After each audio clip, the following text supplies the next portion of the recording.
Look, this video could easily run an hour. That is mostly because so many of the things I despise about modern cars also ruin trucks today. We are talking about zero unique options, overcomplicated, and totally useless gadgets. They have lost all soul and character. Now, I cannot promise that I will not complain about this as we go, but let us really focus on pickups and what actually makes a truck great. Today, we are going to look at iconic classic rigs that I know many of you would love to own. Not just because they are beautiful, but because they make great investments. JP Morgan and Goldman Sachs even note that vintage cars and fine art can be incredible assets that actually perform much better than traditional investments without being hit by inflation in the same way. And if you are like me, you probably wish you could make these kinds of investments, but you do not have millions lying around to buy a Picasso painting or a Ferrari 250 GT. But if you want to diversify your investment portfolio with fine art, I have a solution. Because this episode is sponsored by Masterworks. They are an art investing platform that transformed this once locked-away asset class into a real option for any investor. The best part is, you do not need to be an art expert. Masterworks splits these paintings into individual shares, and their advisors help you choose which pieces to invest in to align with your unique financial goals. This means you do not need millions for just one piece, and you can easily control your budget. Masterworks paid back a total of $60 million+ in investor proceeds to date. Their 23rd exit just happened, and over 900,000 members have signed up. Shares of art by Picasso and Banksy usually sell out in minutes. But by using my special QR code on screen or the link in the description, you can skip the Masterworks waitlist and invest right now. Past returns are not indicative of future performance and do not include unsold works. Investing involves risk. Scan that QR code or click the link down below. And big thanks to Masterworks again for sponsoring today's video. Now let's dive in. In many ways, the modern pickup truck story truly started back in 1925, when Ford rolled out the Model T Runabout, widely considered the very first mass-produced pickup. This workhorse featured a steel bed and an adjustable tailgate, offering a highly practical solution for farmers and local business owners. Through the 1930s, giants like Ford, Chevy, and Dodge continued to innovate, building classics like the Ford Model A and Model B pickups.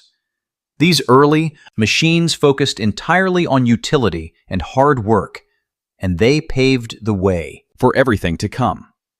Like the rest of America, the post-war era brought massive growth and exciting changes for pickup trucks. Then, in 1947, Chevrolet rolled out their Advanced Design series, featuring a much tougher, roomier cab. This legendary line stayed in production until 1955, setting a new. Meanwhile, in 1954, Ford debuted their F-Series A lineup that would go on to become the most successful and longest-running in the A business. These early F-Series models offered stronger engines and smoother suspension setups, answering the rising demand for trucks that were powerful, comfortable, and also, by the 1960s and 70s, pickup trucks were starting to modernize. Manufacturers pushed the envelope, introducing major upgrades to truck design and engineering. In 1960, Chevrolet debuted their CK series with independent front suspension, which instantly upgraded handling and ride comfort. Meanwhile, the Ford F-Series kept evolving. The 1965 model, a truck my dad still owns, featured a fresh look and that innovative twin I-beam suspension.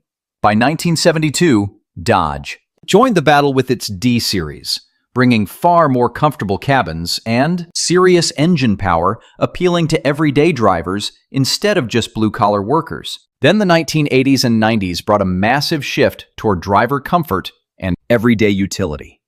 Ford launched the F-150, which quickly became a massive bestseller, cementing its legacy as a true American icon through those decades. During this era, compact, budget-friendly trucks exploded in popularity, and we just witnessed incredible variety in the market.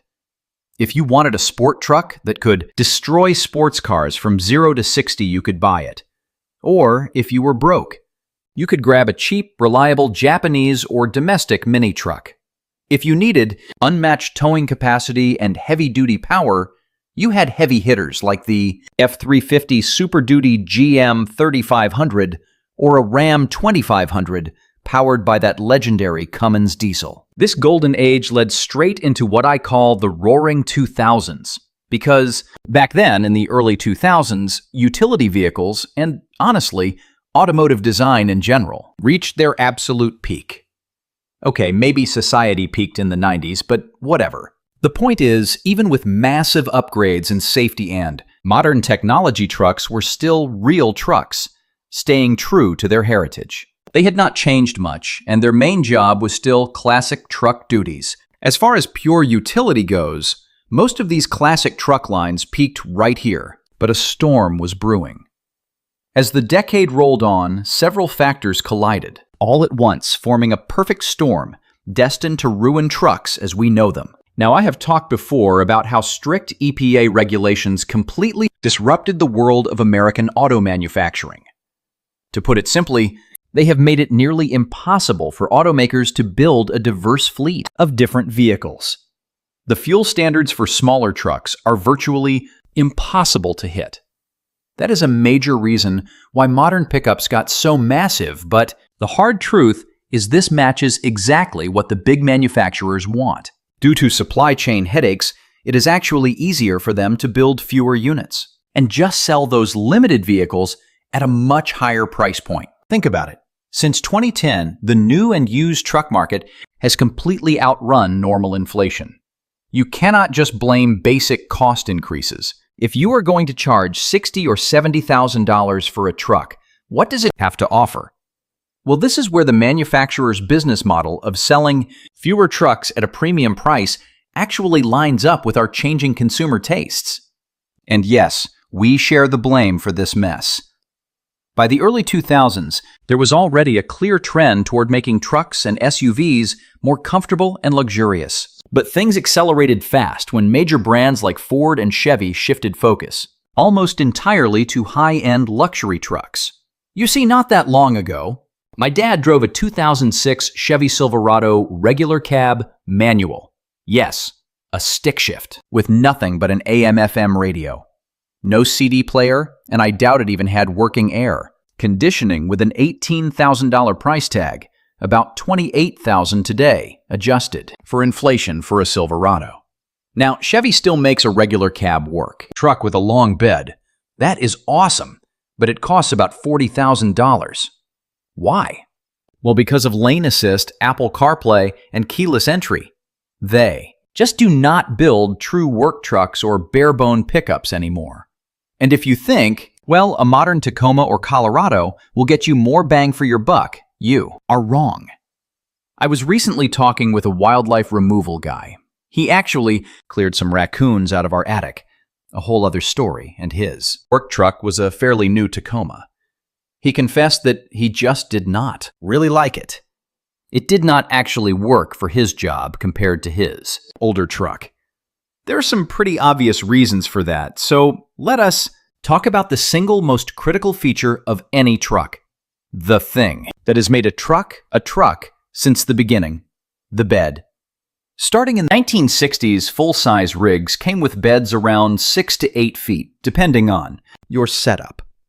At various points in history, we even saw 9-foot beds, but that 72 to 95 inches has been the standard size, and it still is for something like an F-150, thankfully. But truck owners do complain about bed height on these new full-size pickups. Like if you need to. Grab something out of the back, it used to be incredibly easy. Unless you were very short. Today you need to be 6'5" to easily reach anything from the back of a standard truck. In terms of price and overall build full-size trucks for the longest time, whether we are talking the 60s, 80s, or early 2000s, were closer to what we consider mid-sized trucks today. You have definitely noticed this if you have ever seen a modern Tacoma parked next to an old one. They have ballooned, but not for the better. This size explosion has not made them any better at being utility vehicles. In fact, this mid-size segment is where things get really bad. Even a little. S10 from the early 2000s offered a 73-inch bed, up to 88 if you wanted it. Today, something like a Colorado, which is a much larger truck, is the smallest pickup you can buy in the United States, yet its only bed option is 61.7 inches. And the absolute longest bed for a modern Tacoma, if you want to haul plywood or a couch, is 73 inches. An early 2000s Ford Ranger S10 Dakota, or even an older Tacoma, completely shames a new model when it comes to pure utility. That is why you still see these older pickups everywhere. When owners want to do real work, do some research and realize those older models are better options. Sure, they make slightly less horsepower and torque, but not as much as you would think. Sure, you are not towing a massive flatbed with those old trucks, but you are not doing that with a new Tacoma either. The towing capacity of an '02 Tacoma was 5,000 pounds max, compared to 6,500 for a 2024. A Ranger pulled nearly 6,000 pounds back then. Those smaller trucks did 95% of what you actually needed, simply because the bed was big enough to haul, lumber a couch or a dirt bike. Today, because everything is built as a crew cab, and the ballooning exterior dimensions did not actually expand the beds, just the passenger cabin. You cannot find a small, useful truck in the United States with any. Honestly, the new Ford Ranger has a tiny 5-foot bed, and the Maverick has a 4-foot bed. These aren't even real trucks. They're just cars dressed up in truck clothing. It is like calling the Bronco Sport a Bronco. If you want any real truck capability like an 8-foot bed, you are going to have to cough up way more cash. And because a modern Silverado Tundra or F-150 is so incredibly oversized everywhere, you end up driving this absolutely monstrous, bloated vehicle. Back in the day, though, you could buy an 8-foot bed pickup that still easily fit on the road and was still totally manageable. Vehicles in general have drastically changed over the past 60 years, much the same way watches have. They have gotten way too big, and this is especially true for pickup trucks. It is not that the wheelbase is actually any different on an F-150. Everything else is just bulkier and taller. It used to be you would need to do some serious custom work and fabrication just to get a massive truck. Today, you can get them straight from the factory floor. Pretty much all of them are giant. A 2005 Tundra is smaller than a 2024 Tacoma. But this massive size explosion has not actually made trucks any better at being real trucks. What it did was turn them into passenger vehicles. It made them basic family cars, or vehicles you can drive around by yourself just to feel tough, I guess. Look, it is not that auto manufacturers cannot build smaller trucks. Many of them do. But thanks to EPA rules, they cannot sell them in America. Toyota even builds a $10,000 K-truck. Sure, typical truck fans might not buy that, but people like this commenter who just wants a simple runabout for his farm absolutely would. It beats spending over $40,000 on the utility vehicle like a Gator. What is interesting, though, is that as pickup trucks have shifted to appeal to buyers who care about style rather than pure utility, they have actually become less stylish. In fact, they have grown a lot uglier with their monstrous front grills and bulky, aggressive designs. Today, these trucks feel like an attempt to compensate for something. Just compare a modern F-150 or Silverado or Tundra to the classic work trucks of the past. For me, an early 90s F-150 is the absolute peak of classic truck design. Simple, understated, and highly utilitarian. There is nothing over the top or unnecessary about it. It is not trying to be something it is not. But it is beautiful, precisely because of that simplicity.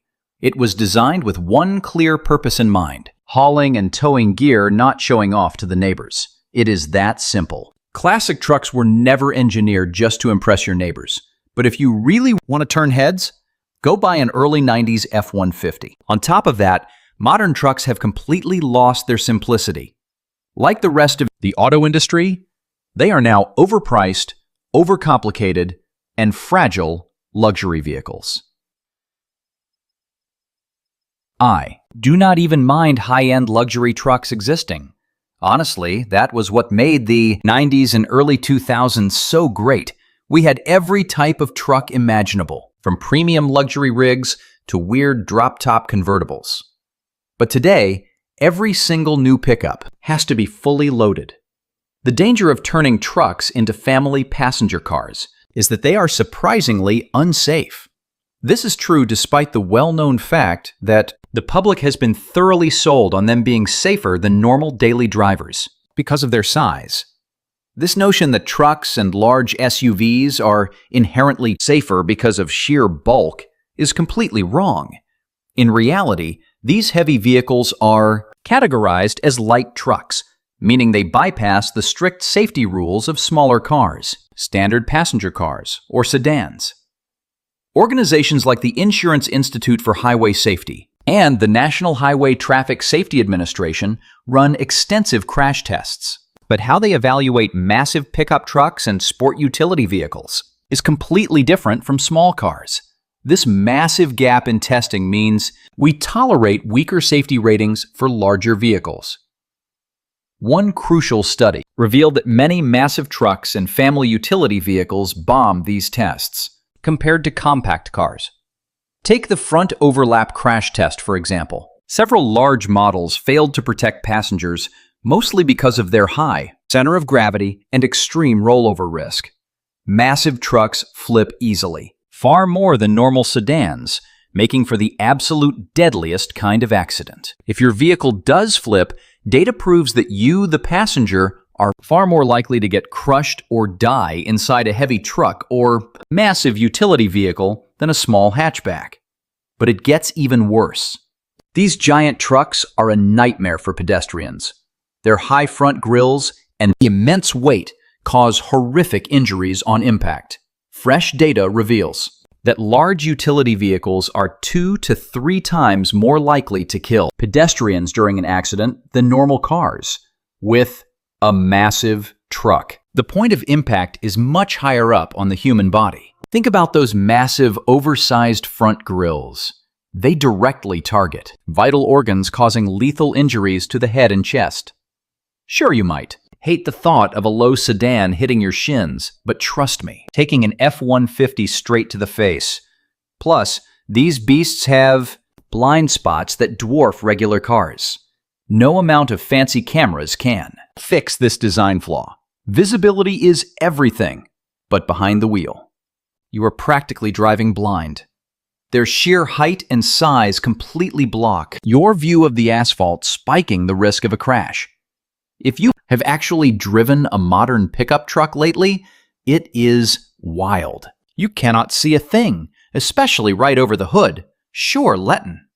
Utility vehicles' dodge safety mandates used to make perfect sense. But when manufacturers market these heavy rigs directly to families, daily commuters who never haul anything, the whole trend gets deeply troubling. It makes me shudder when parents buy their brand new teen drivers a massive pickup truck thinking it keeps them safe on the road. In reality, they are making the roads deadlier for everyone. Look, if you occasionally need heavy hauling power, you can easily rent a rugged F-250 or a cargo van from Home Depot for like $100. For quick weekend projects, renting a truck for an hour costs maybe $20. Instead, we sink our entire savings into massive machines we almost never actually use for real labor. Whenever you spot a vehicle doing actual heavy work, like towing gravel, it is almost always a beat-up, older compact model. We have to keep those expensive modern trucks looking pristine. Half of the drivers who buy these giant rigs hire professionals to do their hauling. Finally, the most baffling development in the modern automotive market right now is the push for electric trucks. It makes absolutely zero sense. Just look at how these massive trucks are advertised. The marketing focuses entirely on speed. They brag about going from 0 to 60 in seconds, but weren't electric cars meant to shrink our carbon footprint? Small electric cars actually make sense. They are simple to build, lightweight, and because of that, only need small batteries. They are perfect for commuting and city driving. Sure, range anxiety is real, but if electric vehicles are the future, this is what it should look like. So why in the world are we getting these monstrous 10,000-pound electric trucks, like the electric Hummer, the Cybertruck, and the F-150? What is the point? We know these rigs are not helping the environment. They actually make things worse. They are less capable, incredibly heavy, and much more expensive. Aside from that one YouTuber who actually uses his Rivian R1T as a real utility vehicle, I see Cybertrucks and Rivians constantly around Knoxville. They are just used for target runs, not hauling cargo. When I load my van for a dump run, I never see these giant electric trucks. It is always older pickups. So, I just do not get it. We have to stop buying massive trucks unless we actually need them. Driving to Costco is already a total nightmare. Even if we all drove tiny hatchbacks, it would still be stressful. But since everyone insists on driving these monstrous SUVs and full-size trucks, it is so much worse. Honestly, I think we as buyers are the ones to blame. We fell hard for this ridiculous idea that we need a heavy-duty tank just to grab groceries or commute. We think they are safer and cooler, but they aren't. They were built to be work tools, but now they are just status symbols. And that is exactly why trucks are getting worse. Well, I hope you enjoyed this incredibly grumpy and cynical rant. Make sure to subscribe for more content like this.